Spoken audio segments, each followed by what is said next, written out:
ঠিক করে বল, নাহলে কিন্তু পুলিশ ডাকবো।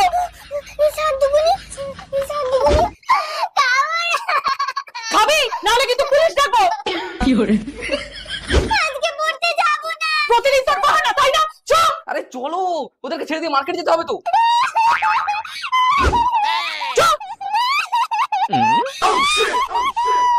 আরে দিদি, বাচ্চাটাকে এভাবে কাঁদাচ্ছেন কেন? আরে স্যার, স্যার, ওকে জোর করে পড়াতে নিয়ে যাচ্ছি তো, তাই ওরকম বলছে। মা, এটা তোমার কি হয়? এই এই, আপনাদের আইডি দেখান। স্যার, আইডি নিয়ে তো বেরোয়নি স্যার। সত্যি কথা বলে দে মা, তাহলে তোকে চকলেট দেবো। আর মারবে? এবার মেরে দেখাও দেখি। না না, আর মারবো না, আর আজকে তোকে পড়তেও যেতে হবে না। হ্যাঁ, এটাই আমার মা বাবা। চল।